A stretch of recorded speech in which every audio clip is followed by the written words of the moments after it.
Buenas tardes a todos. Mi nombre es Antonio Canosa y voy a hacer de presentación de la charla. Es una charla organizada por la Fundación para el Avance de la Libertad. Esta fundación tiene los objetivos de promover el avance de la libertad individual en todos sus aspectos y el éxito de las organizaciones y entidades que la impulsan y la defienden. Entonces, tengo a mi lado a Pablo Odriozola, que es abogado, a mi izquierda, y a mi derecha tengo a César Casajús, que es emprendedor, experto en negociación y desarrollo de talento. Solo decirles que la charla, lo que tenemos previsto es que dure unos 40 minutos y después podemos establecer un coloquio con preguntas y respuestas y demás. Cuando quieras, César. Muy bien, gracias Antonio por la presentación. Y bueno, en primer lugar, para mí esta charla es un placer por varias cuestiones. En primer lugar, porque es la primera vez que esta fundación hace un acto en Euskadi y en San Sebastián, en Donosti concretamente. Por otro lado, también por el propio tema a tratar. Es un tema que en principio pues suena cómo construir un país rico y feliz a país de las maravillas, pero ya verán cómo se puede seguir avanzando. Y por otro lado, para mí es un placer contar con su presencia hoy aquí y con las personas que nos siguen a través de streaming. Bien, como decía, el agradecimiento a ustedes, a vosotros que estáis aquí, a las personas que nos siguen por streaming, también al Koldo Michelena por cedernos este espacio para esta actividad y también a los medios de comunicación que han hecho la difusión del evento. Bien, el título, Euskadi, ¿cómo construir un país rico y feliz? Estamos a un buen nivel, ¿no? Empezando por ahí. Es decir, si nos comparamos dentro de la aldea global, dentro del planeta Tierra, estamos en una zona del mundo de unos niveles de tolerancia, de libertad, etcétera, bastante interesantes. Siempre se puede mejorar, pero partimos de una buena base. Y esta charla coloquio surge de un análisis y de una investigación sobre las posibilidades que tiene Euskadi concretamente y qué podemos hacer para seguir avanzando y llegar a mayores cotas de libertad individual, de libertad social, de riqueza entendida no solamente como una riqueza puramente monetaria y de felicidad, que es por así decirlo, la base del desarrollo de las personas. Es lo que queremos alcanzar en mayor o menor medida, aunque cada uno tenemos nuestro planteamiento de felicidad, es lo que todo el mundo busca, la felicidad para la persona y para la sociedad, para el colectivo que está a su alrededor y así de modo concéntrico a toda la sociedad. Bien, les quiero hacer pensar también. Espero que no hayan venido solamente a escuchar, sino también a pensar y luego a debatir conmigo y con nosotros acerca de esta reflexión que vamos a hacer durante 30-35 minutos. Y quiero hacer una pequeña pincelada en un minuto, 2 minutos, acerca de los 10.000 últimos años de la historia, ¿no? Es decir, ¿dónde estamos ahora y de dónde venimos? Hubo una primera revolución hace cosa de 10.000 años, por lo que dicen, en el Neolítico, 8.000 años antes de Cristo, donde las personas, que hasta ese momento eran simplemente cazadoras y recolectoras, que subsistían gracias a lo que cada día hacían, hubo una revolución mucho más importante que la del fuego o la que la rueda, que fue que plantaban una semilla, recogían el fruto, lo almacenaban y así no tenían que pensar que iban a comer mañana, ya lo tenían. Y por otro lado el pastoreo. No tenían que ir a cazar cada día porque tenían el ganado cerca y el día que querían carne mataban al ganado. Y eso ocurrió hace 10.000 años aproximadamente. Pego un salto bestial y me coloco ya a finales del siglo XVII o el siglo XVIII y se produjo la segunda revolución en este planeta, ¿no? A nivel social y a nivel individual de las personas, que fue la revolución industrial. Un paso de una sociedad básicamente rural a una sociedad industrializada que pasó de vivir en las aldeas, de vivir en los medios rurales, a concentrarse en las urbes, ¿no? En las ciudades grandes o pequeñas. Y, entre otras cosas, ¿por qué ocurrió esto? ¿Qué pasó sobre todo en Reino Unido y en Países Bajos para que ocurriera esto? Pues hubo un avance, también una cierta revolución a nivel de pensamientos, a nivel religioso, por el cual las personas que se dedicaban a la invención y a la creación no eran vilipendiadas, sino que tenían cierto reconocimiento social. Y así ocurrió también con los comerciantes y con los industriales. El cambio radical pasó porque la sociedad entendió que los creadores, es decir, los inventores, eran importantes. Por tanto, personas y entornos empezaron a generar ese tipo de creación, es decir, crearon máquinas, otros comerciaron con aquello que creaban las máquinas y otros seguían desarrollando fábricas. Bien, entonces, este reconocimiento social a inventores, comerciantes y fabricantes es lo que trajo esa revolución, sobre todo en Reino Unido y en Holanda, y luego a lo largo de los decenios se fue extendiendo por todo el mundo, sobre todo en Europa y en Estados Unidos.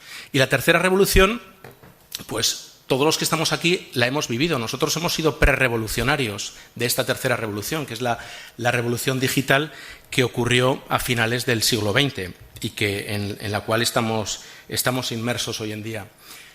¿Y en qué consiste? Pues consiste, como pone ahí en la diapo, en los avances tecnológicos en varios campos, como el de la biotecnología, la genética, la electrónica, la informática, comunicaciones y otros campos que pegaron un salto cualitativo impresionante.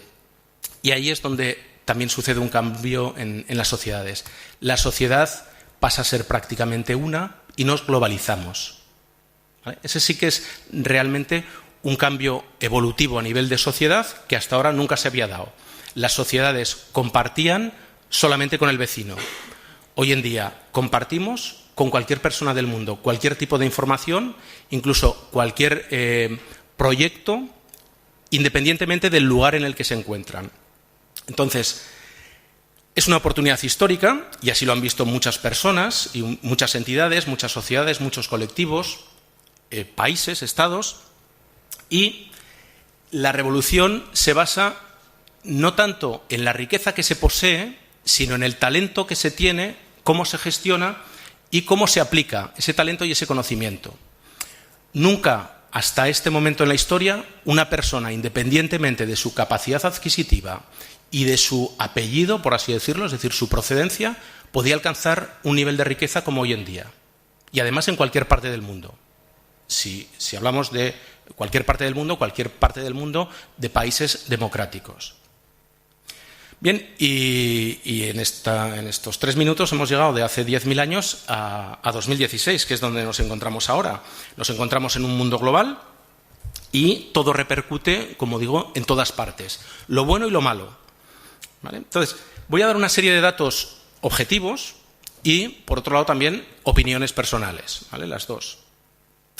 En cuanto a los parámetros de felicidad que utiliza una organización que se encarga de hacer anualmente una estadística y un ranking de países más felices o menos felices, contempla, entre otras cosas, parámetros como la salud, es decir, el acceso que tenemos a la salud, a los medicamentos, a la calidad de vida, a la esperanza de vida, a la educación, a la diversidad ambiental, a la capacidad económica, al nivel de vida, a la gobernanza, es decir, cómo los países gestionan el dinero común, el dinero de todos, cómo los políticos que se encargan de gestionar lo público lo hacen mejor o no tan bien. El uso del tiempo es básico en el desarrollo de las personas para alcanzar la felicidad. Cómo gestionan su tiempo, qué tiempo dedicamos a trabajar, qué tiempo dedicamos a la familia, a los hijos, a los hobbies, a las apetencias que tengamos, a la cultura, el acceso a la cultura, a la creación y el desarrollo personal. Por supuesto, los parámetros de felicidad no se basan solamente en lo que me ocurre a mí, sino en lo que me ocurre a mí y a la gente que me rodea. Una persona no puede ser feliz si vive en un entorno infeliz o en un entorno violento. Es muy difícil. Y ahora lo veremos. ¿Cuáles son los países que están en el ranking en 2016 y que más o menos han estado en el top de la felicidad, ¿no? ¿Cuáles son los países que con esos parámetros que comentaba antes están en el top? Pues está Dinamarca, Suiza, Islandia, Noruega, Finlandia, Canadá, Holanda, Nueva Zelanda, Australia y Suecia. Euskadi no tiene estadística, no aparece, pero dentro del estado en el que nos encontramos podríamos situarnos en esa clave, en ese entorno. Estamos en la posición 37. Si nosotros nos consideramos que estamos algo mejor que Andalucía o que Extremadura o que Cataluña o al revés, podríamos decir que alcanzamos algún puesto más. Pero estaríamos en ese entorno. No estamos dentro de las sociedades más felices del mundo. Sí que es verdad que estamos a un buen nivel, pero todavía nos queda recorrido. Y hay dos puntos que valoran este tipo de estudios.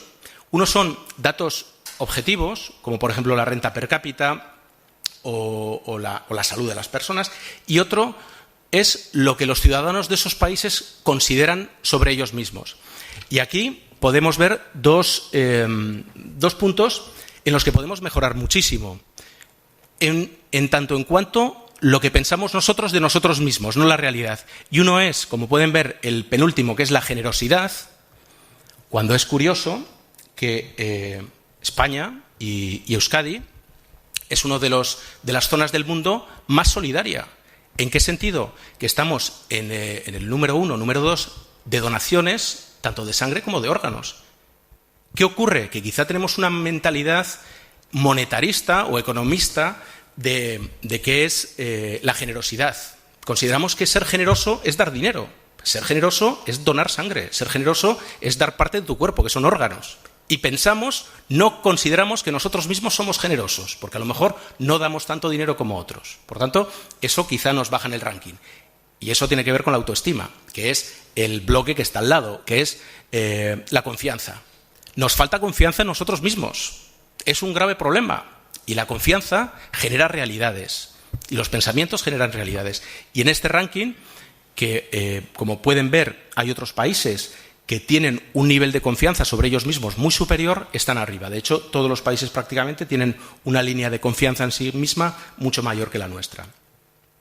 Entonces, si unimos la felicidad y unimos el ranking de renta per cápita, vemos que hay países que tienen esas dos características unidas. Por tanto, también hay estudios que indican, contrariamente a ciertas creencias, que el dinero no da la felicidad, pero lo que está claro que, por un lado, sí es verdad, por debajo de un límite de ingresos las personas no pueden ser felices, salvo personas que gestionan su vida fuera de la sociedad. Es decir, un asceta puede ser muy feliz sin tener recursos, evidentemente, pero hablamos de generalidades. El 99% de la gente sin ingresos no puede ser feliz porque tiene un problema.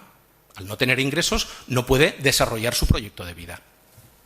Y en el lado de su derecha están los países más ricos por renta per cápita, y salvo 3 dictaduras que lo que tienen son unos recursos energéticos de petróleo y gas impresionantes, que se los han encontrado ahí porque los tenían debajo de casa, los demás coinciden. Son países que se han desarrollado bien por el propio talento de las personas que engloban esa sociedad, y en 2 casos, por ejemplo, Noruega, que es una democracia muy consolidada, y Suiza también, son felices y además son ricos. Por tanto, bajo mi punto de vista, la riqueza es ante todo una acumulación de posibilidades, y más hoy en día. Es decir, lo que te crea tener dinero es más posibilidades de hacer lo que quieras o de no hacer. Y al contrario, la falta de riqueza te impide tener posibilidades. Bien, ¿qué cantidad de lo que sabemos acerca de riqueza, bienestar y otras cuestiones son verdad o no lo son? ¿O son bulos, o son creencias, o son mentiras que nos han hecho creer como verdades? ¿Y hasta qué punto podemos confiar en lo que nos dicen?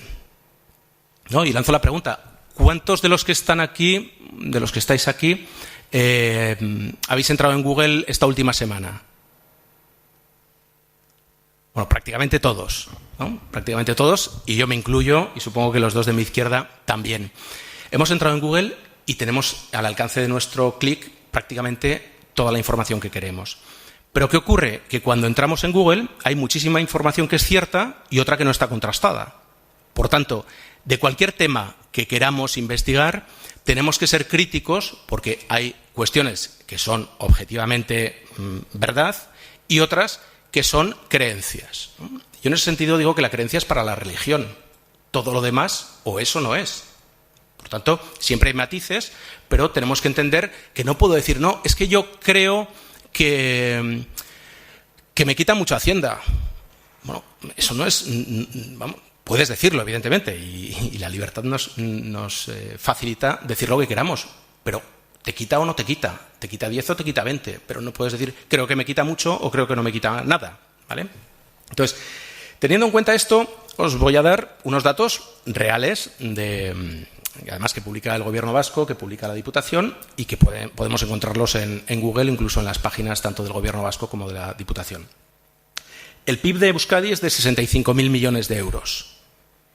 Puede ser mucho, puede ser poco, está muy bien. Es decir, para la población y el territorio que tenemos es un Producto Interior Bruto interesante. Es decir, lo que se genera en Euskadi en un año son 65.000 millones y no está nada mal.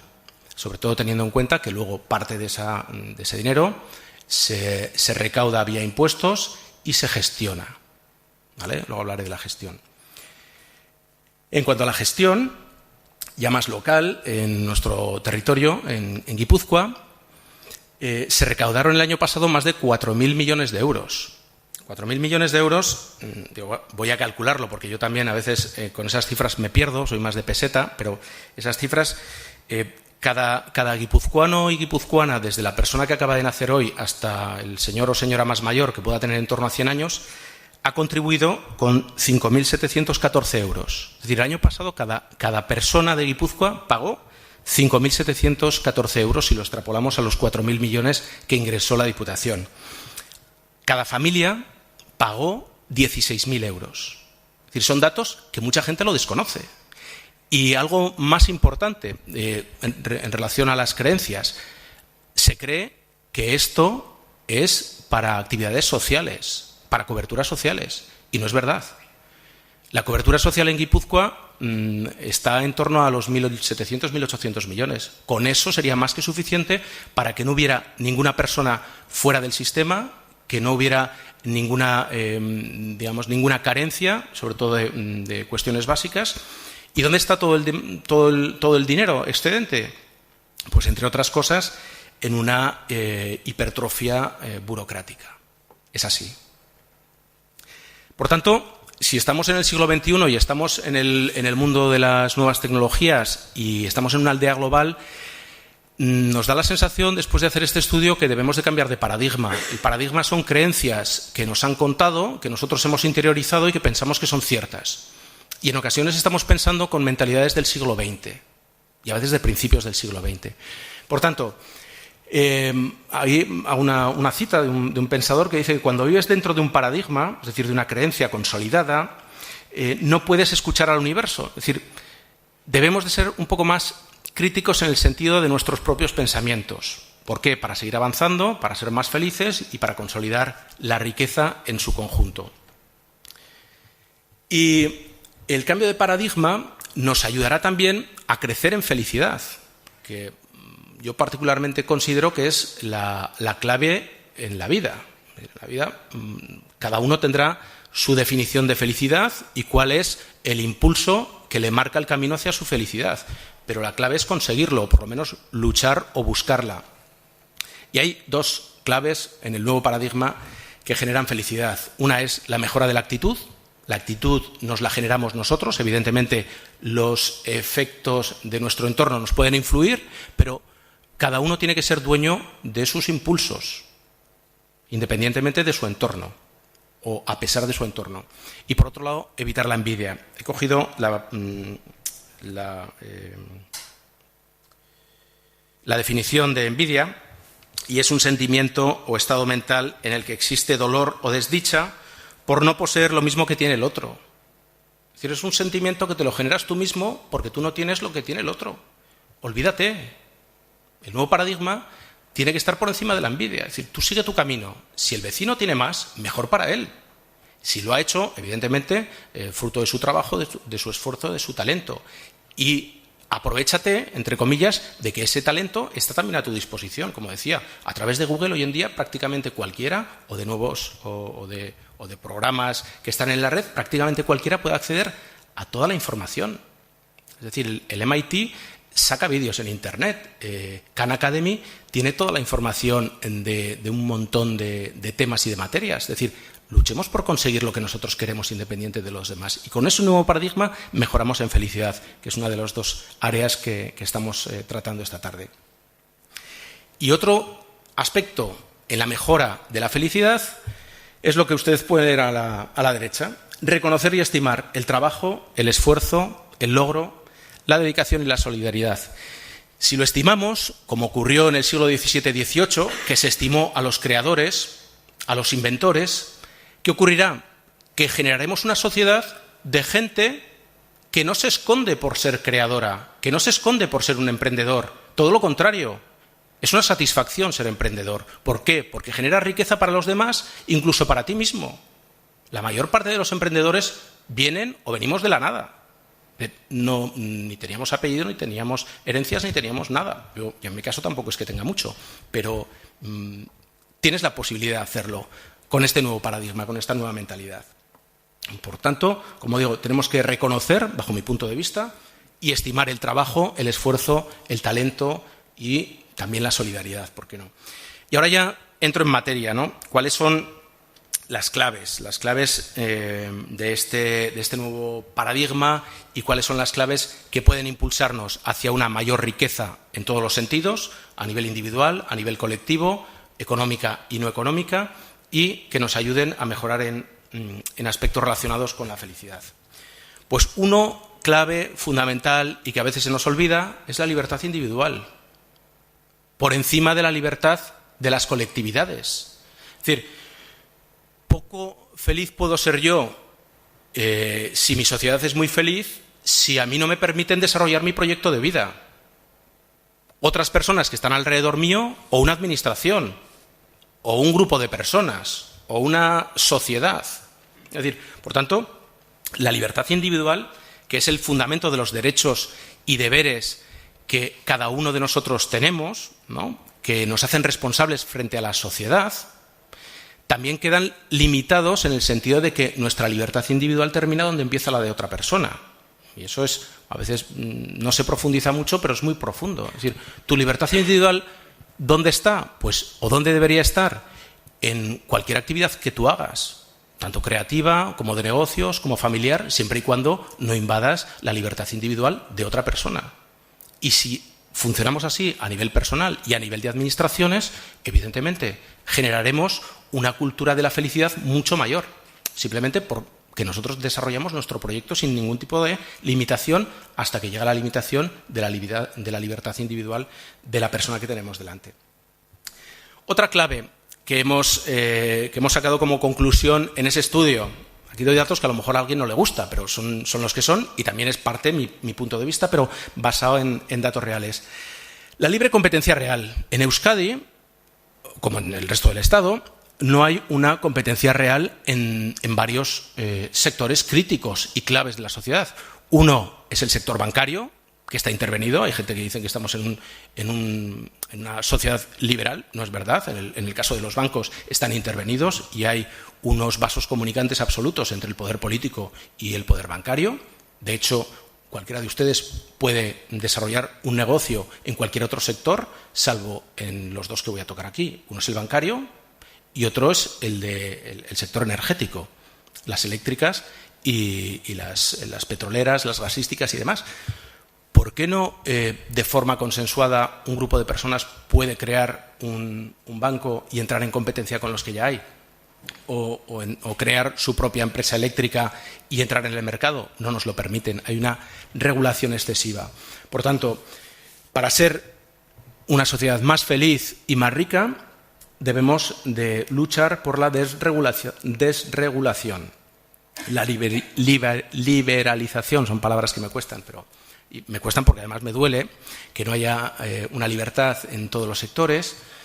El fin de los oligopolios. Hay varios sectores que están oligopolizados, por tanto, el Estado es quien te permite estar o no estar, te da una licencia o no te la da. Y luego podríamos hablar de si lo hacen de forma objetiva o subjetiva, pero ya estamos con que tienes que tener un permiso o una licencia para hacer una actividad. ¿Y por qué no otra? Y al final también está el tema de las trabas al autoconsumo. Y estamos en el siglo XXI. Es decir, yo creo que dentro de unos años se sorprenderán cuando digan, cuando vean y lean que en 2016 había una ley que te impedía coger la energía del sol, fabricar tu energía y disponer de esa energía o comercializarla. Es decir, hay un impuesto que se llama el impuesto al sol, por el cual no puedes tener un autoabastecimiento eléctrico. No sé si lo ven, pero el chiste o la viñeta, está una torreta eléctrica que le dice al baserritarra: si quiere volver a ver a su amigo, tendrá que pagarnos un canon. Y está el sol ahí entre medio. Y el señor le dice: pero esto es un atraco. Y dice: error, un secuestro. Es verdad, no podemos utilizar el sol. Pues es así. O sea, parece sorprendente, pero es así. Por tanto, si hubiera una desregulación, entrarían en competencia nuevas empresas, nuevos colectivos y, evidentemente, sería mucho mejor para el consumidor. Por un lado, a lo mejor habría una mejora de precio y, por otro lado, podríamos consumir la electricidad que quisiéramos. Porque a lo mejor yo quiero consumir electricidad ultra barata de una central térmica que contamina. Evidentemente, luego que pague esa empresa la contaminación que produce. Pero a lo mejor yo tengo más dinero y me interesa, o no tengo tanto dinero, pero me interesa una energía 100% limpia. Y yo quiero que en mi casa solo entre energía 100% limpia. No lo podemos conseguir en Euskadi todavía. Pues tendemos o seguiremos trabajando para esta desregulación. ¿Y qué es la libre competencia? La libre competencia real, pues lo que ocurre en otros sectores. Y en la libre competencia real, aquellos que tienen éxito a la hora de descubrir, de crear y de comercializar productos que el mercado entienda que son favorables, seguirán, y aquellas empresas que no aporten valor fracasarán.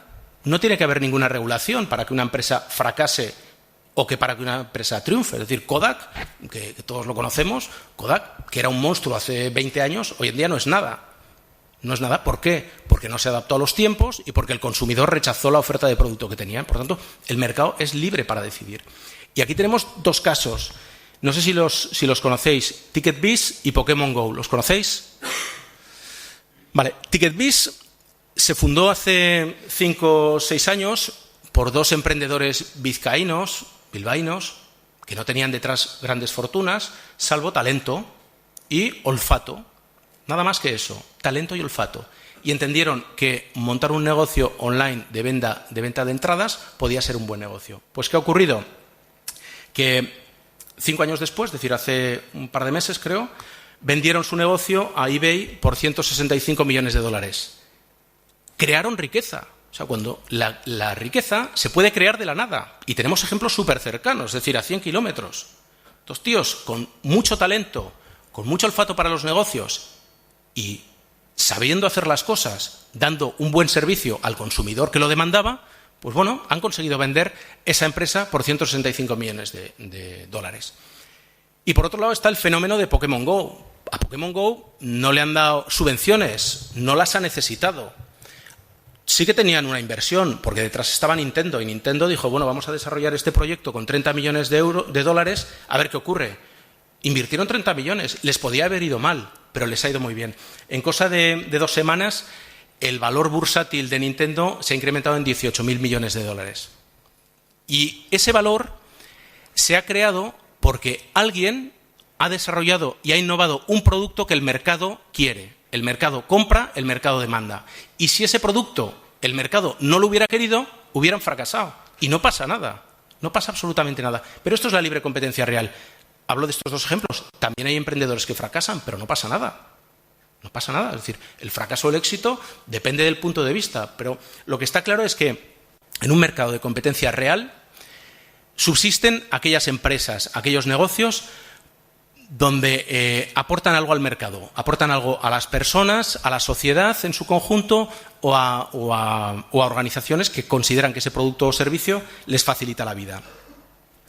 Y aquí toco el tema del Estado, el Estado en su conjunto, el Estado nacional, el Estado autonómico, el Estado de la Diputación, o sea, provincial, todos.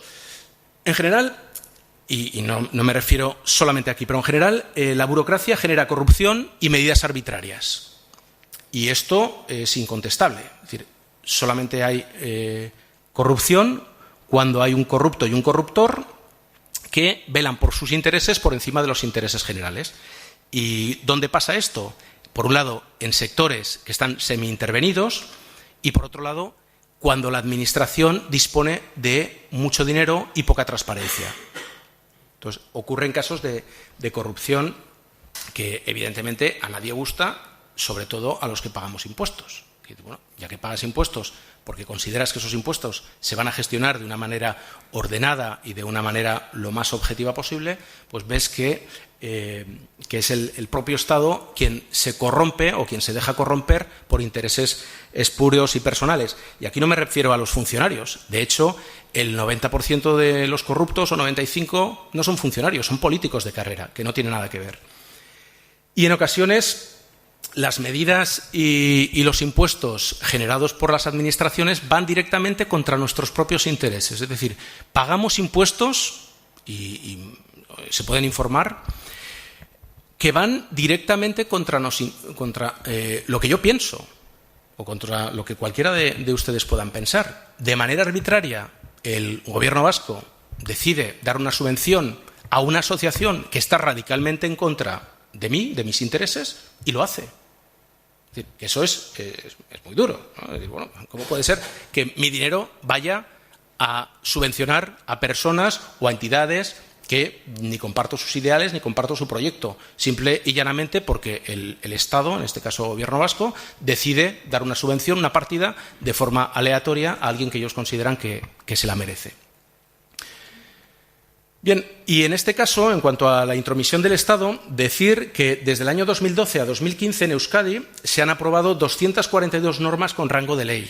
Es decir, yo creo que no hay, ni el Ola ni el Semana tiene tantas páginas como los boletines oficiales, tanto del Estado como de las comunidades autónomas.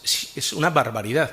Y a nivel del Estado, que también nos repercute a nosotros, desde el año 2008 al 2011 se aprobaron normas estatales con rango de ley o no, se aprobaron 3.569 y del 2012 al 2015, 2.822. Es decir, estamos hiperregulados, hipercontrolados. Es decir, es increíble. Y son datos. Es decir, luego podremos valorar si esos controles, esa intromisión, favorece o no favorece a la sociedad en su conjunto y a cada uno de los individuos. Y luego, además de esto, en las administraciones públicas en su conjunto, y también la nuestra, es decir, la de Euskadi, todavía se tiene que plantear si está en el siglo XXI, en la era de la ultradigitalización o no. Tenemos que ser más eficientes. Las organizaciones son muy eficientes, sobre todo en épocas de crisis. Las familias también. Es decir, cuando tienes menos ingresos, haces todo lo posible por eliminar gastos superfluos. Y los únicos gastos que consideras son los básicos, y si te sobra algo de dinero, pues haces otro tipo de inversiones o lo gastas en algo superfluo, por así decirlo. En el caso de las administraciones no han tomado en cuenta eso. ¿Por qué? Porque ellos van contra votos. Es decir, a ellos, en el fondo y en la forma, no les importa tanto la buena gestión como los votos que van a tener en las próximas elecciones, y es muy duro decirlo. Es decir, no les importa, por ejemplo, en el caso que ha salido esta semana y la anterior, que van a invertir en Donosti casi 200 millones de euros que lo van a pagar sobre todo nuestros hijos para hacer el metro. Yo no digo que se tenga que hacer o que no se tenga que hacer, pero ¿tenemos el dinero o no tenemos el dinero? ¿Lo hacemos cuando es dinero propio, es de nuestra familia o es de nuestra organización, o no lo hacemos?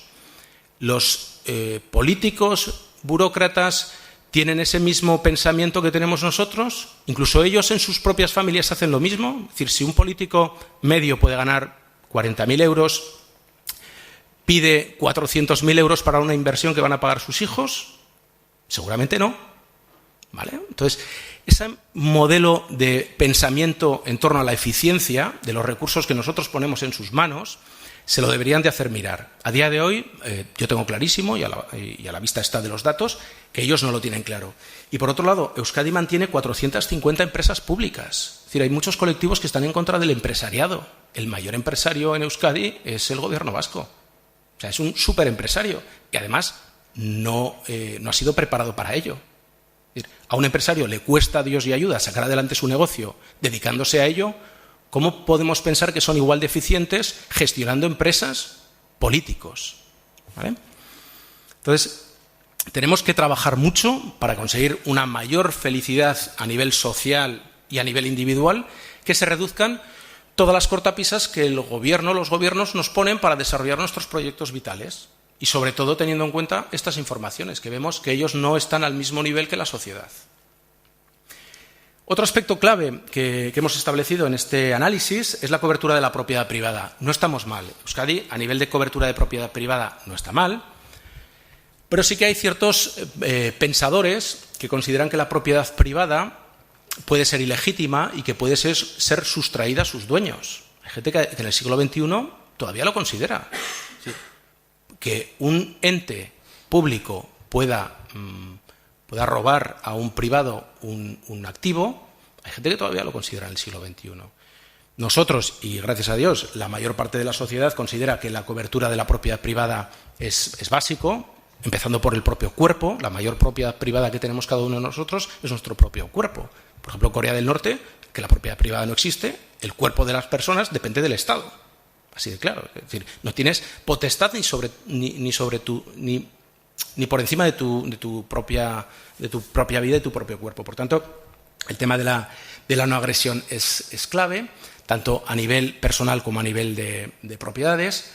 La seguridad jurídica, tenemos cierta seguridad jurídica, pero nos hemos encontrado un caso no hace mucho, no aquí, sino en todo el Estado, que fue la inseguridad jurídica con las empresas que invirtieron en energías renovables, que de la misma forma que dieron subvenciones y que dijeron que eso lo iban a mantener, hubo una modificación de ley, hubo una inseguridad jurídica y muchas personas y muchas organizaciones y organismos internacionales que han invertido en España y en Euskadi en energías renovables han perdido su inversión porque ha habido una modificación de ley. Y por otro lado, si queremos ser más ricos como sociedad, necesitamos atraer la inversión. ¿Cómo se atrae la inversión? Pues, en primer lugar, poniendo facilidades y, en segundo lugar, no insultando a la gente que tiene dinero y que puede venir aquí a generar riqueza. Por tanto, es clave generar dinámicas de pensamiento también, de pensamiento individual y colectivo, para que las personas de otros puntos del mundo que quieran venir aquí a residir o a invertir, que lo hagan pues con toda la tranquilidad del mundo y con las puertas abiertas siempre. Y otro aspecto que mejoraría muchísimo la felicidad de los individuos y de la sociedad vasca en su conjunto, ¿cuál sería? Pues la rebaja de impuestos. Y esto no es una cuestión de política, porque hay partidos que están a favor de la rebaja de impuestos y otros que no. Teniendo en cuenta lo que os decía antes, que si han ingresado 4.000 millones y con menos de la mitad podemos cubrir todas las necesidades sociales, ¿qué pasa con la estructura del Estado? ¿Qué pasa con todas las administraciones, la del territorio histórico de Guipúzcoa, el Gobierno vasco, el Ayuntamiento? ¿Qué pasa con ellos? Pues que no tienen suficiente y si tienen dinero lo gastan, aunque ellos llamen inversión a ciertos gastos, que a veces también confunden esos dos términos de lo que es un gasto y lo que es una inversión. Por tanto, una rebaja de impuestos al trabajo, al IRPF, beneficiaría muchísimo a toda la sociedad, independientemente de los ingresos, y sobre todo beneficiaría mucho a los que menos ingresos tienen. Los que tienen muchísimos ingresos, primero, hay pocos que tributen por IRPF, los que tienen muchísimo dinero, y segundo, los que tributan por IRPF y ganan mucho, pues bueno, no les supone tanto como a la gente que gana 1.200 euros y que con una reducción de IRPF y de las coberturas que paga el empresario por él, que pudiera ganar 1.500 o 1.600, seguramente estaría muy satisfecho, y no se dice. La rebaja del impuesto al consumo. En teoría, el IVA, el 21% de IVA, cuando yo me compro, cualquiera de ustedes, unos zapatos de 60 euros que valen 48, de 48 a 60 son impuestos, el IVA, el 21%, generaría más consumo.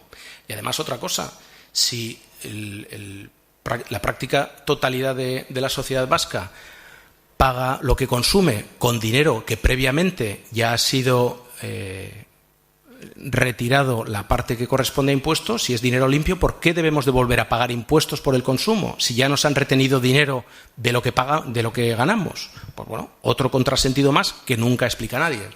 Y por otro lado, la rebaja de impuestos a la creación beneficiaría muchísimo, muchísimo, muchísimo a la generación de riqueza.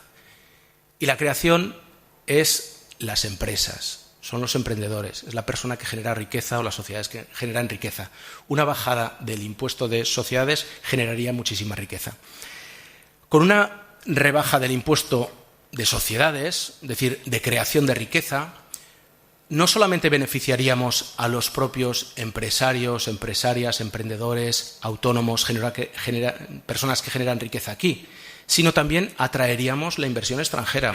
Hemos hecho un cálculo que serían aproximadamente 10.000 millones de euros. Hablábamos antes que el PIB es 65.000, 10.000 millones si tuviéramos un nivel fiscal atractivo similar a otros países de nuestro entorno. Es decir, Euskadi es un país pequeño y hay países similares por allí, es decir, en Europa, que tienen menos de la mitad de carga tributaria y carga impositiva. Y por eso son atractivos, evidentemente. Y lo que he visto en Internet esta semana, eso es Irlanda, y dice, cree su empresa en Irlanda. ¿Y por qué Irlanda? Bajos impuestos de sociedades, centro tecnológico de la Unión Europea, puente a Estados Unidos y a los mercados mundiales. Empresa lista para funcionar en pocos días y hágalo todo online y opere desde su país. Esto es la bomba. Es decir, actúan como empresas privadas, organizaciones que lo que quieren es atraer y retener capital. Por tanto, si Euskadi hiciera lo mismo desde las administraciones, si tuviera esa voluntad, porque al fin y al cabo es una cuestión de voluntad, sería competitivo. No digo que no lo seamos, lo somos, pero seríamos infinitamente más competitivos. Atraigamos inversión. Hay cientos de miles de millones en el mundo con ganas de plantarse en algún sitio. ¿Y dónde se plantan? En Irlanda. Las grandes empresas tecnológicas americanas, ¿dónde están? En Irlanda, evidentemente. Evidentemente, tontos no son. Es decir, pudiendo pagar muchos menos impuestos, ¿para qué vas a pagar más? A cambio de nada. ¿Vale? Por tanto, intentemos ser atractivos a la inversión extranjera. ¿Vale? Y hagamos competencia entre países. Es más, no sé si ustedes saben, vosotros sabéis, que en Suiza hay competencia entre los diferentes cantones. No todos tienen el mismo sistema tributario. Tú puedes estar en un cantón y el cantón de al lado te ofrece un 3% menos de impuestos y a lo mejor te interesa mudarte al cantón de al lado. El cantón y Suiza, territorialmente, es pequeño también. Es decir, que no te costaría nada cambiarte de Berna a Zúrich. Nada. ¿Por qué no lo hacemos aquí? ¿Por qué somos tan corporativistas? A nivel político, ¿por qué son tan corporativistas? Porque nadie quiere empezar a bajar impuestos. Porque si no, uno bajaría y dice, bueno, vamos a quedarnos como estamos todos, no toquemos nada. Y esto atenta contra la libre competencia. Pública, pero libre competencia. Bien, otro aspecto clave para mejorar la felicidad y para mejorar el nivel de vida. La colaboración voluntaria. Euskadi tiene que seguir promocionando la colaboración voluntaria. No digo que no lo haga, pero tiene que mejorar. Tenemos que mejorar muchísimo. ¿Por qué? Porque genera un impacto transformador bestial. ¿Quién me puede decir quién es la mayor multinacional de Guipúzcoa? Estamos en un espacio reducido. Guipúzcoa es muy pequeño, somos 700.000 y hay una empresa multinacional que es la Nvidia y que se estudia en muchas universidades como un caso de éxito. Mondragón. El grupo corporativo Mondragón es la mayor multinacional. ¿Vale? ¿Y por qué surgió el grupo corporativo Mondragón? Luego diré dónde está, pero surgió en 1956 porque un tal José Mari Arizmendiarreta, un cura, decidió, al margen de lo que en ese momento el Estado, una dictadura franquista, imponía, decidió de motu propio desarrollar una zona deprimida, como era Arrasate y la comarca. Y él, con 5 personas más, emprendedores, al margen de las administraciones, decidieron tomar cartas en el asunto y desarrollarse. Y hoy en día es la mayor multinacional y estamos orgullosos de tener esta multinacional, que además es una multinacional que el dueño no es el típico empresario típico de tirantes, tripota y puro. Son 30.000 empresarios. 30.000 empresarios que además trabajan en su empresa y hacen esa empresa cada vez más grande. Es una empresa en la que trabajan 74.000 personas, de los cuales 30.000, como decía, son socios. Las ventas el año pasado fueron de 12.110 millones. Es decir, una empresa que empezó hace ya años, pero empezó también de la nada. Pura voluntad y puro talento. Y está generando mucha riqueza porque invierte mucho. Invirtieron más de 300 millones de euros el año pasado en I+D, en desarrollo, en infraestructuras, en tecnologías. Pues esto es lo que necesitamos. Iniciativa privada. Esto es iniciativa privada. 5 personas, 6 personas, que luego fueron 20, luego fueron 100 y ahora son 30.000 y son 74.000 personas trabajando en esta organización. Una empresa no es una persona insolidaria que solo busca la ganancia y la riqueza. Y hoy en día, volviendo a lo que decía antes de lo que está bien en la sociedad, en las sociedades más desarrolladas a la nuestra, más desarrolladas a Euskadi, como puede ser el entorno de la Bahía de San Francisco, Silicon Valley, los empresarios, que son sobre todo gente que se dedica a la innovación tecnológica, emprendedores, su mayor orgullo es hacer una gran empresa y luego ser súper solidarios.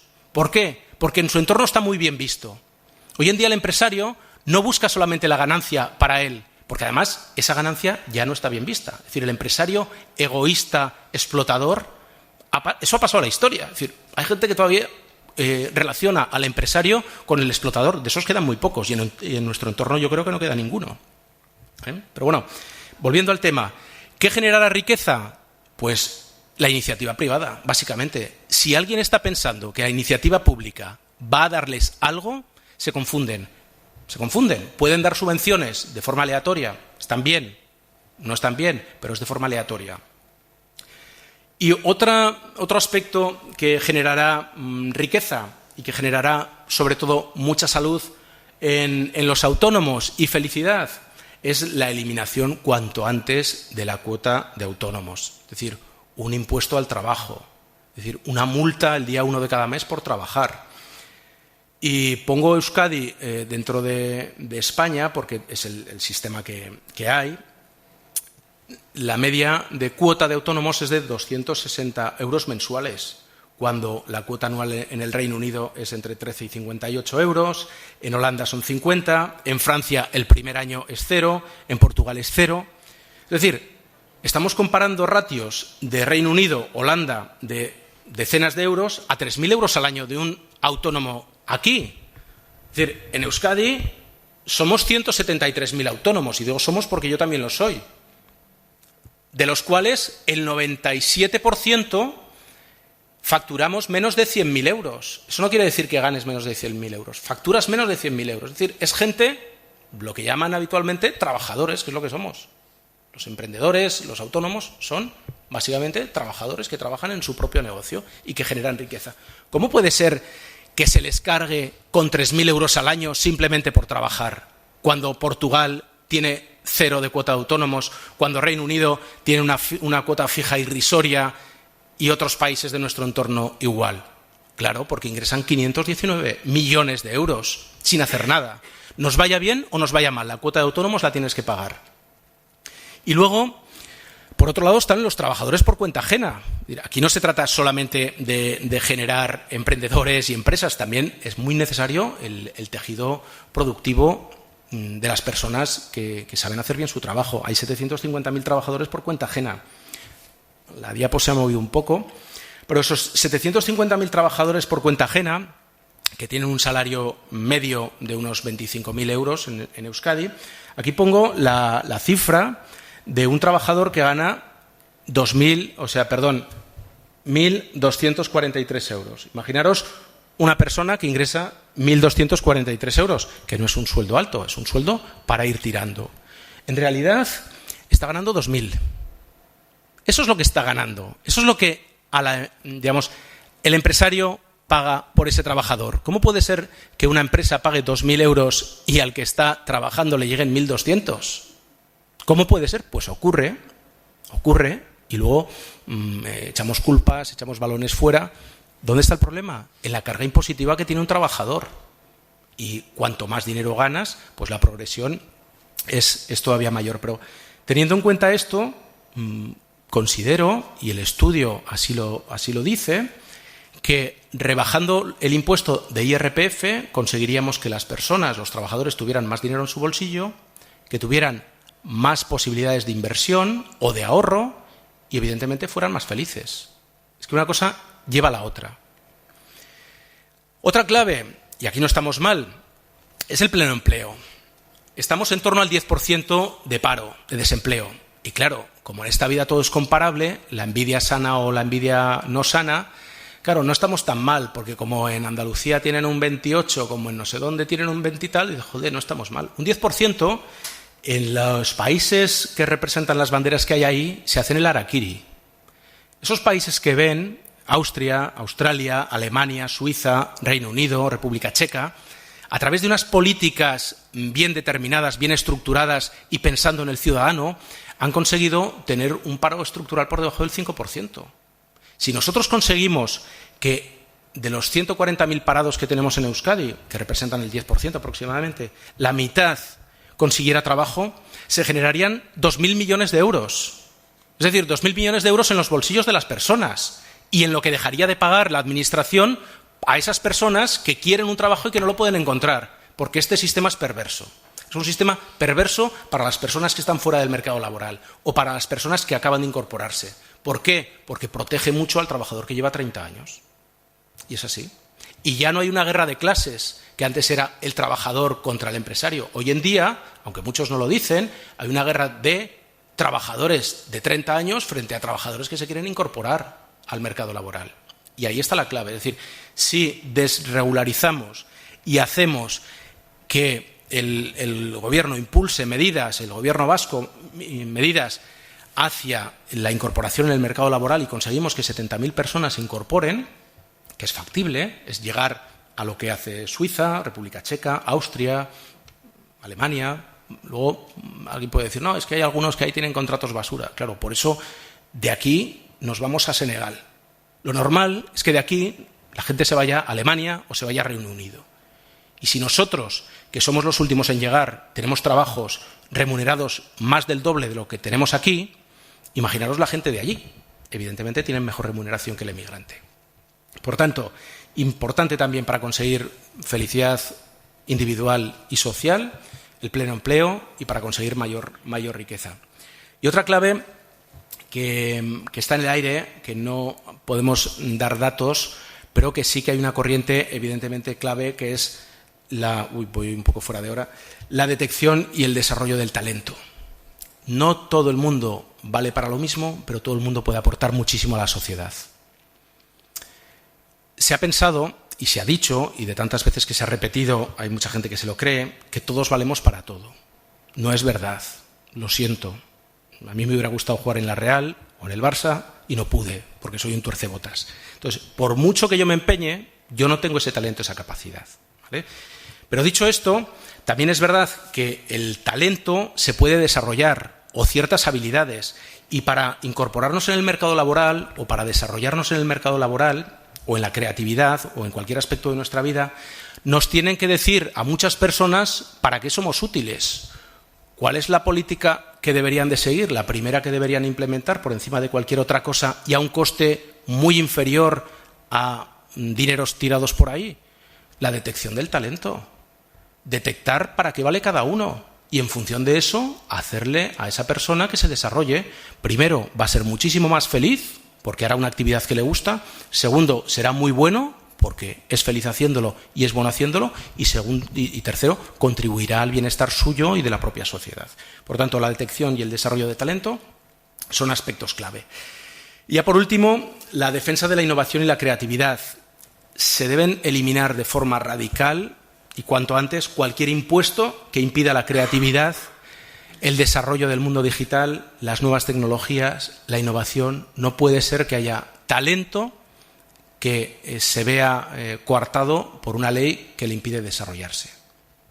Por tanto, esta clave de la innovación y la creatividad, pues lo que decía antes, ¿no? Que en la zona de la Bahía de San Francisco o en ciertas zonas de la India o en Singapur o en Corea del Sur, en Japón, en Alemania, en Reino Unido, en muchas partes del mundo lo tienen clarísimo. Es decir, no poner ninguna traba a que surja una gran idea que mejore la vida de esa persona y de las personas que le rodean y del mundo en general, no poner ninguna traba. Aquí todavía estamos dudando, todavía hay trabas. Hay que poner alfombra roja a la creatividad, a la innovación, a las personas que tienen talento y quieren desarrollarlo y que lo hagan aquí, que se queden aquí. Porque hay talento personas talentosas, hombres y mujeres de Baracaldo, de Donosti, de Arrasate, que se han tenido que ir fuera. Pongamos ciertas medidas para que las personas se queden, desarrollen sus negocios y su creatividad aquí y que generen riqueza. Y como decía antes, otros talentosos de otras partes del mundo que también vengan aquí. Bien, y ya por ir concluyendo, que todo se resume, tanto la felicidad como la riqueza monetaria o otro tipo de riquezas, en ser básicamente libre para desarrollar el proyecto que tú quieras desarrollar y en la parte del mundo que quieras desarrollarlo. En nuestro caso lo queremos hacer aquí, queremos seguir aquí y evidentemente invitamos a todo el mundo que quiera venir aquí a aportar, a desarrollarse, que lo haga. Pues que podamos vivir en libertad, cuanta más libertad mejor, que no haya ningún tipo de coacción, tanto pública como privada, evidentemente, se da por hecho, y que vivamos, es decir, que no nos limitemos solamente a una existencia de, creo que son 29.000 o 30.000 días, no sé si lo han calculado ustedes, pero en esta vida vamos a estar como mucho 30.000 días, si nos va muy bien desde que nacemos. Por tanto, echen cuentas los días que les quedan y las cosas que todavía pueden hacer. Es decir, podemos hacer muchísimas cosas. Por lo tanto, animo tanto a las instituciones, a las entidades públicas, a que no pongan palos en la rueda para el desarrollo de la sociedad, para que la sociedad sea mucho más feliz, sea mucho más creativa, sea más rica, no solamente a nivel económico, sino a todos los niveles. Y, por tanto, como conclusión, podría decir que Euskadi tiene las bases, es decir, no partimos de una mala base, que sabemos cómo hacerlo, con estas medidas y otras más, y que se puede lograr, que básicamente, como conclusión definitiva, todo básicamente depende de las personas individuales y de las personas dentro de una sociedad. Y nada, que nosotros seguiremos lanzando este tipo de mensajes en función de los análisis que hacemos de cómo funcionan otras sociedades más desarrolladas y más felices que la nuestra, y nuestro objetivo será luchar por alcanzar la felicidad individual y la felicidad como sociedad. Gracias.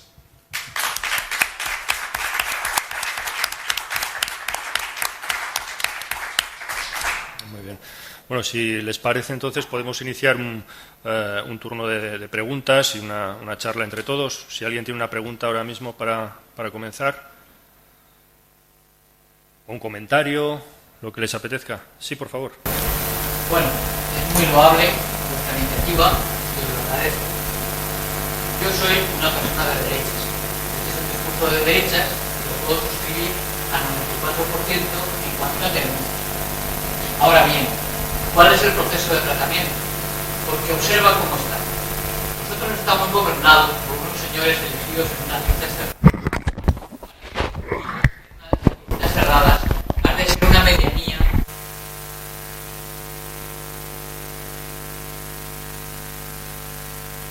Cuando se muere el obispo, lo que dice el monaguillo es que bien, que corre el escalafón. Una vez ascendido, las fidelidades son las que gobiernan la lista. El ciudadano no puede más que votar esas listas cerradas, de manera que tiene un gobernante de esa manera.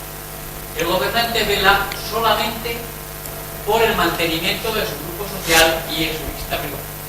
Entonces, protocolo para el correcto tratamiento de la enfermedad en nuestra sociedad que acabo de decir. Gracias. En cuanto a...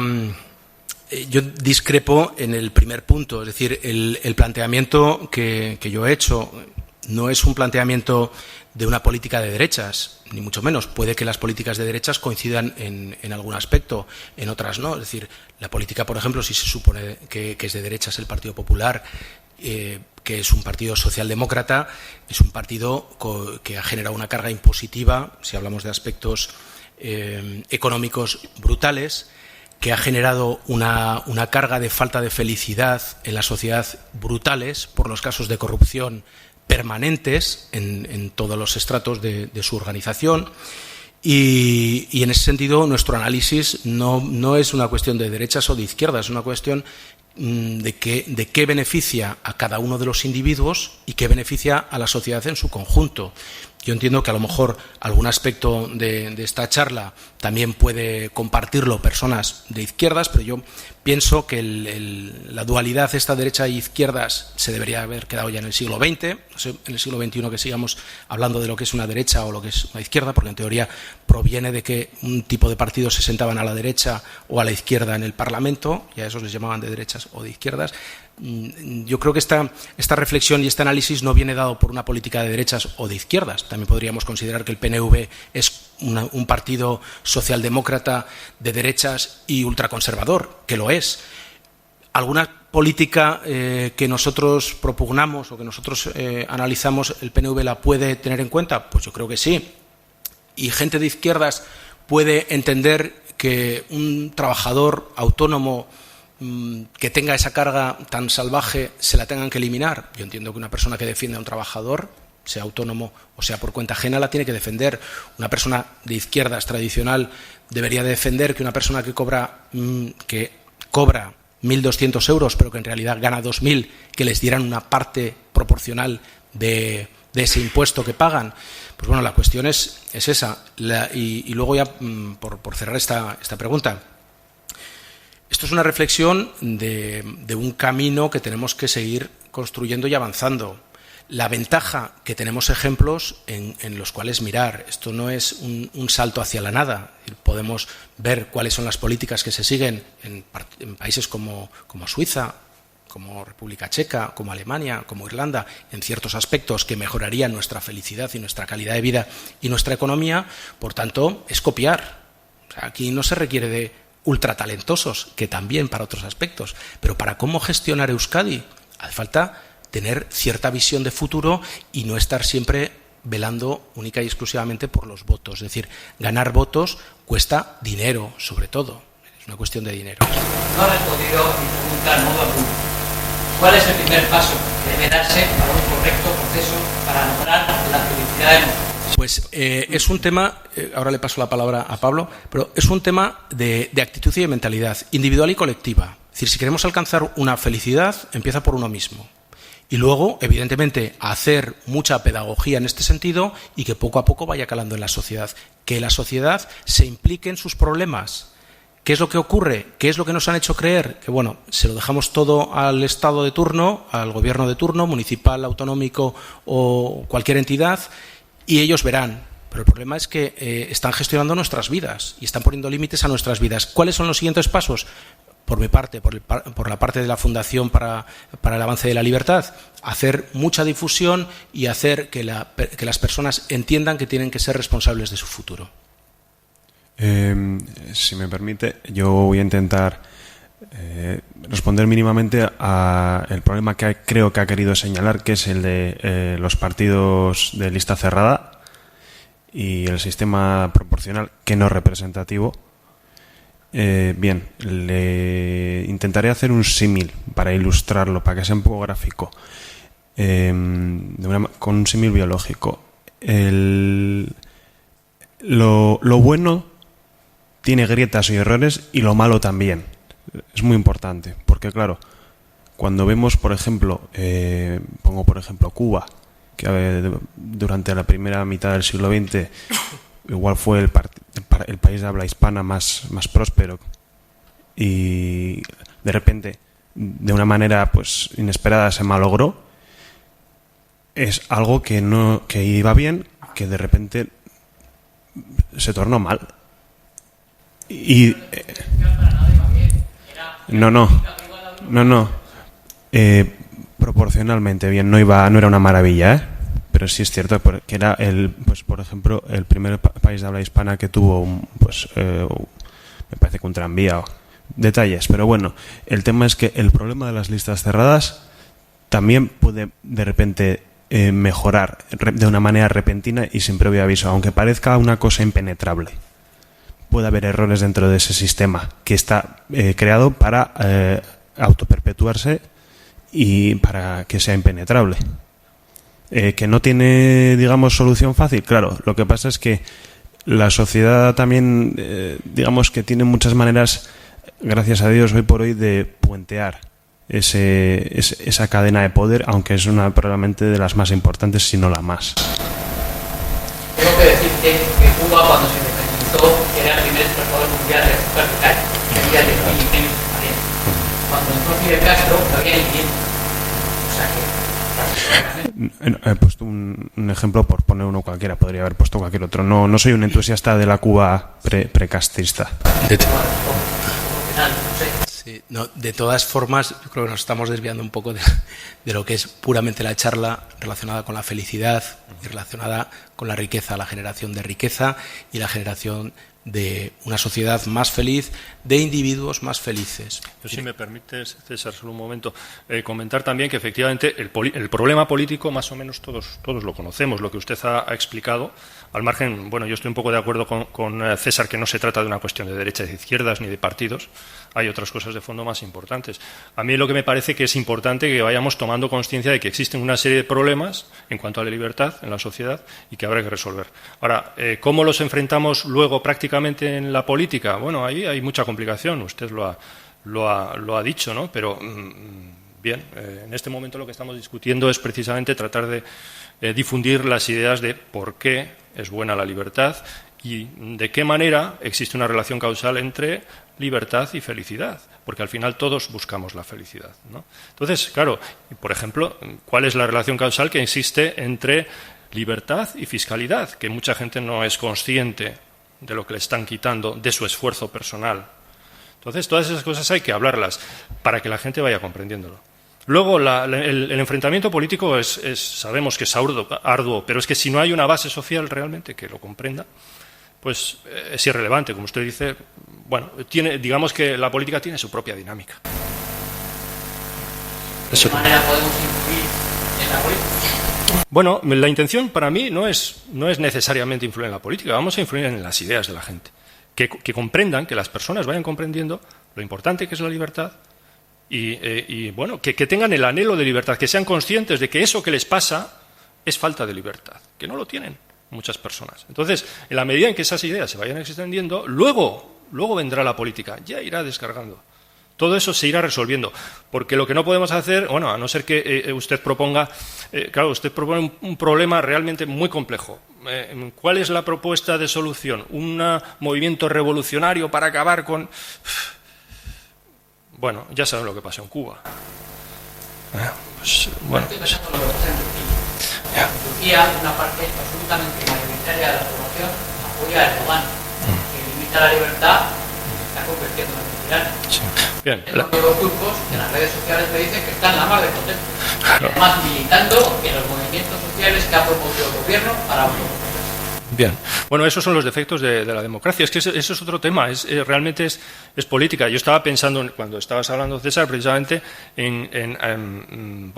si somos conscientes de que la democracia, en una sociedad en la cual el Estado toma tantas decisiones, pues la democracia es un factor tremendo de limitación de las libertades personales. Porque la mayoría está tomando muchísimas decisiones que no le corresponde a la mayoría, que le corresponde individualmente a cada una de las personas. Pero eso es un debate, yo creo que más complejo, ¿no? Ya le digo, yo creo que la charla va más encaminada a tomar conciencia de lo que es la libertad y de por qué es interesante. Y llegado el momento llegaremos a la política. Pero sí. El punto me parece que siente usted es que más que llegar al poder o convencer a ciertos políticos, sean de derecha o de izquierda, de que hay que hacer esto o lo otro, es más bien fabricar personas, o sea, comillas, favorables a la libertad. Es la tesis de Antonio Gramsci, ¿no?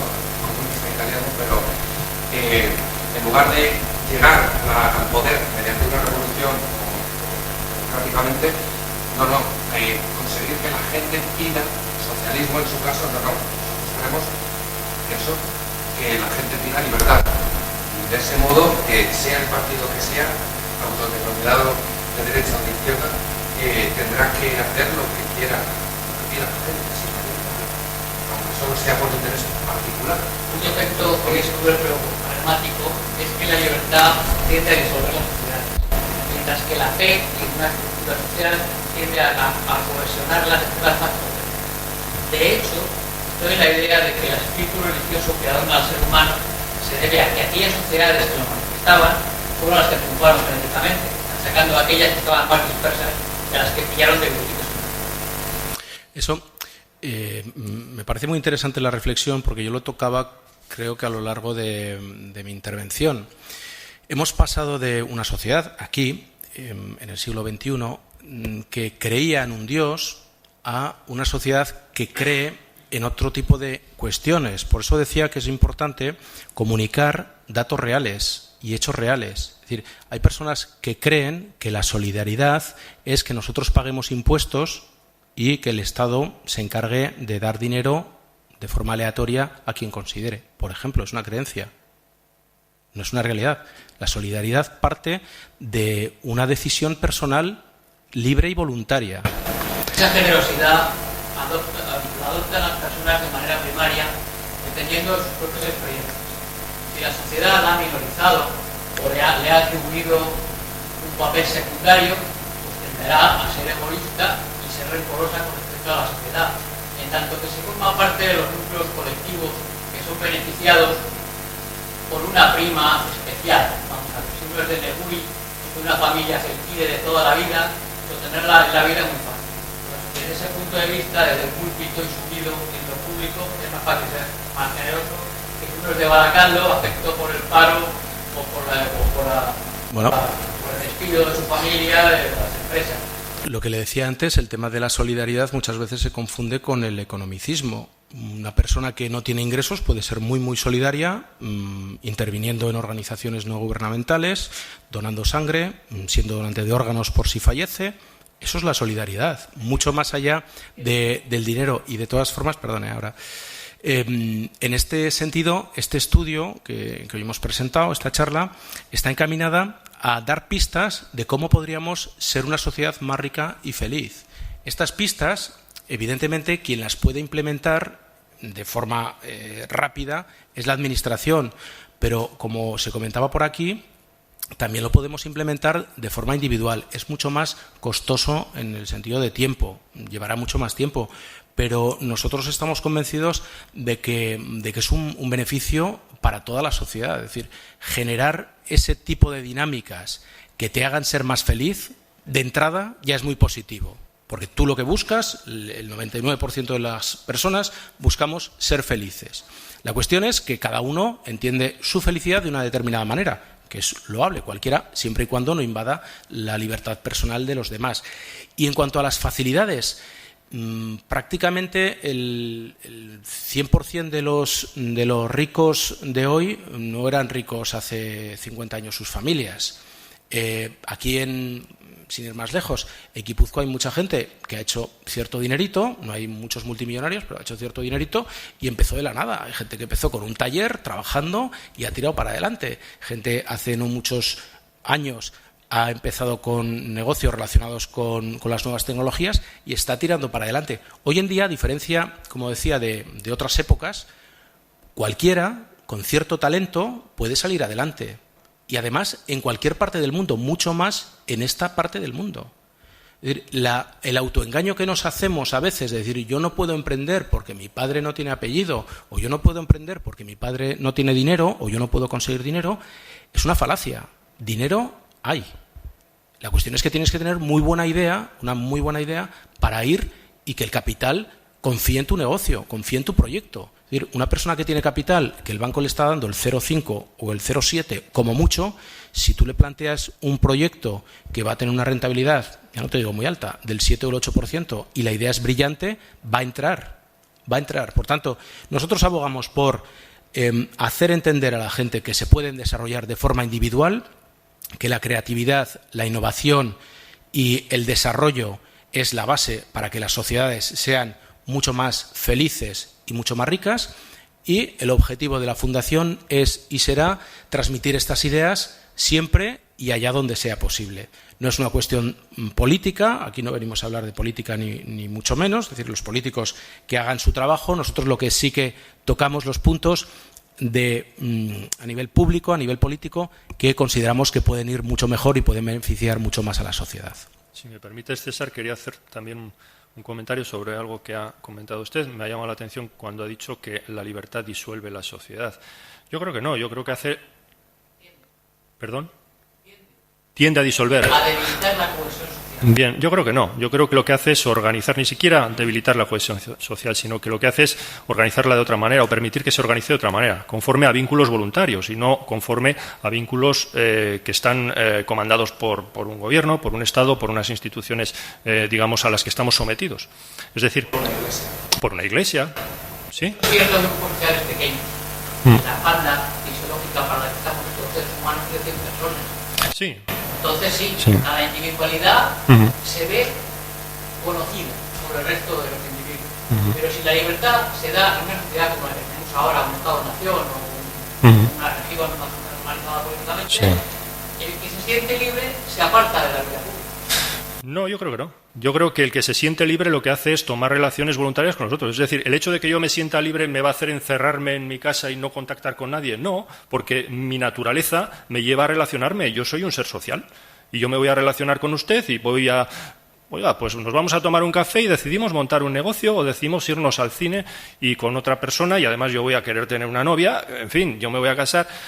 Yo creo que el hecho de que yo me sienta más libre de ninguna manera va a llevar a la disolución de la sociedad. Lo que sí va a hacer es que se organice conforme a vínculos voluntarios.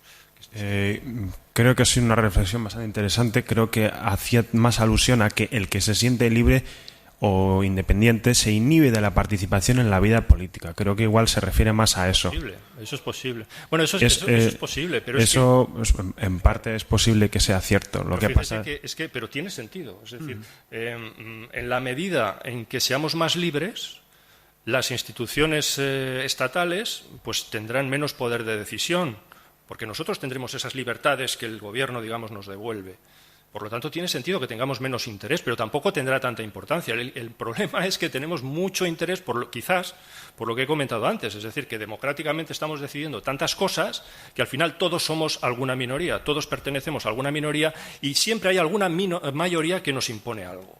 Y eso coarta nuestras libertades. Sí es cierto que en el caso de pelear porque el individuo tenga mayor libertad de decisión y de conducta y de comportamiento, sí es cierto que la pulsión gregaria es una barrera tremenda a quebrar, es muy complicado. Lo que pasa es que tampoco eso nos puede empujar a rendirnos porque en otros sitios lo han conseguido. Es decir, a pesar del problema de las listas cerradas, a pesar del problema de los impulsos gregarios y a pesar de los clientelismos, etcétera, en otros países, cuando le han visto la boca al lobo, que igual es lo que hace falta, no lo sé. Han tomado las medidas que son incontestables porque la realidad es muy tozuda y han prosperado. Claro. Bueno, de hecho tenemos hitos, es decir, tenemos ejemplos, otros países que están desde el punto de vista de la libertad más avanzados. Bueno, pues avancemos hacia ellos. No se trata de ir de aquí a una anarquía ni nada por el estilo, sino avanzar en la medida en que podamos aumentar las libertades de todos y beneficiarnos todos, personalmente y socialmente. Yo creo que es eso.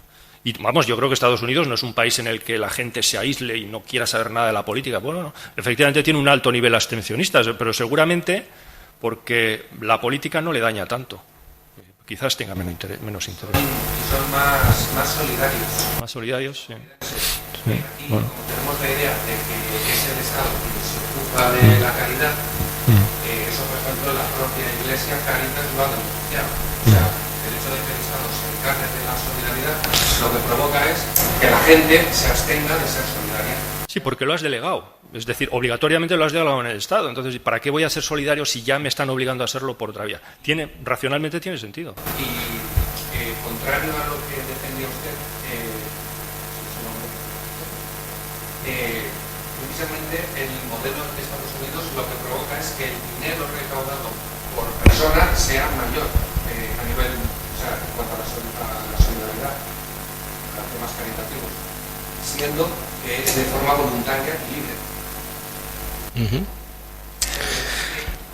Bueno, pues por ir concluyendo, porque si quieren podemos tomar algo fuera de aquí, pero ya son las 8:30. Pues lo dicho, gracias por haber venido, por las intervenciones, y nosotros desde la Fundación para el Avance de la Libertad seguiremos luchando para conseguir que las sociedades sean mucho más libres, sean más felices y dentro de esa felicidad, evidentemente, que tengan más ingresos para poder gestionarlos desde su punto de vista de la mejor manera posible. Gracias.